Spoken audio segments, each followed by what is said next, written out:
माननीय मुख्यमंत्री गहलोत जी और उनके उप मुख्यमंत्री दोनों कभी आपस में इकट्ठे बैठ जाएं तो इस बात को बताएं प्रदेश के युवाओं को कि अभी और कितने पर्चे लीक होने बाकी हैं।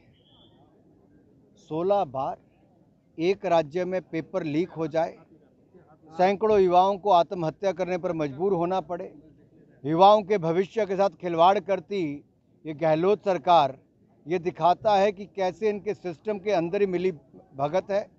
और अगर करप्शन में इन्वॉल्व लोगों के खिलाफ कार्रवाई करने का काम आता है तो जिस तरह के निर्देश राज्य की सरकार देती है सबको शर्मसार करती है। कोर्ट को भी सोचना पड़ता है कि आखिरकार ऐसे राज्य में होगा क्या। भैया जी, उनका बयान आया है, उनके विचार हैं, आप उनको सुनिए थोड़ा सा। राहुल गांधी की यात्रा को लेकर क्या कहेंगे सर? भारत जोड़ो यात्रा, कांग्रेस जोड़ो यात्रा में भी बहुत सारा देखने को मिला कि किस तरह से वो कांग्रेस को भी जोड़ नहीं पाए। भारत जोड़ने की तो बात दूर, भारत तो पहले जुड़ा हुआ है।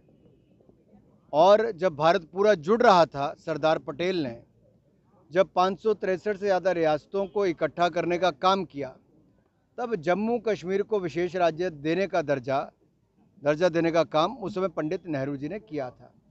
और जो 70 सालों के बाद उस भूल को सुधारने का काम नरेंद्र मोदी जी की सरकार ने किया। जम्मू कश्मीर में पथराव की घटनाएं बंद हुई, जब 370-35 से धारा खत्म हुई, आतंकवादियों को मार गिराया गया, आतंकवादी घुसपैठ पर लगाम लगी और मुंह तोड़ जवाब आतंकवाद के खिलाफ दिया गया। और वहाँ पे नॉर्थ ईस्ट में भी अफस्पा को अधिकतर राज्यों में से ख़त्म किया गया। इंसर्जेंसी की घटनाएं वहाँ पर कम हुई, 89% की कमी वहाँ पर आई है और सिविलियन डेथ में भी 80% की कमी आई। इसी तरह से जम्मू कश्मीर में पर्यटक भी 1 करोड़ 60 लाख से ज़्यादा पिछले 9 महीनों में आए।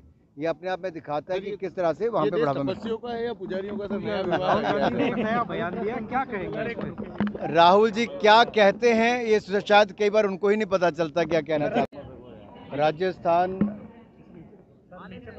देश और दुनिया भर में एक पर्यटन राज्य के रूप में जाना जाता है और राजस्थान में देश ही नहीं बल्कि दुनिया भर के पर्यटक भी आते हैं। और पर्यटन को बढ़ावा देने के लिए किसी भी जगह रोड, रेल, एयर इंफ्रास्ट्रक्चर बहुत ज़रूरी होता है ताकि दुनिया भर के लोग आसानी से आ जाएं।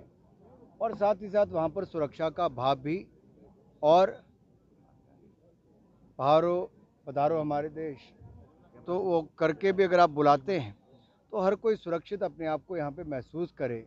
और वर्षों से प्रयास किया गया और राजस्थान का टूरिज़्म भी लगातार बढ़ा है। लेकिन पिछले कुछ वर्षों में जिस तरह की घटनाएं महिलाओं के प्रति, समाज के कुछ वर्गों के प्रति सामने आई है, उसमें बहुत वृद्धि हुई। हर दूसरे तीसरे दिन अत्याचार, बलात्कार की घटनाएं होना, कोई उस पर कार्रवाई ना होना, और फिर मंत्रियों के कई बेतुके बयान आना और पुरुषों से जोड़ना, इस तरह के शर्मसार करते हैं। मुझे लगता है राजस्थान की वो छवि नहीं जिस तरह की बन रही है, कानून व्यवस्था चरमरा रही है, इसको जितना बचा जाए उतना अच्छा है, क्योंकि इससे निवेश और पर्यटन दोनों पर ही प्रभाव पड़ता है, जो आगे जाकर रोजगार बेरोजगारी पर भी फर्क पड़ता है। दूसरा, बाकी राज्यों के मुकाबले यहाँ पेट्रोल और डीजल के दाम बहुत ज़्यादा हैं। हिमाचल में भी कांग्रेस की सरकार ने आते ही 3.5 रुपया पेट्रोल डीजल के दाम बढ़ा दिए। ये पता चल रहा है कि कैसे लगातार दाम बढ़ रहे हैं।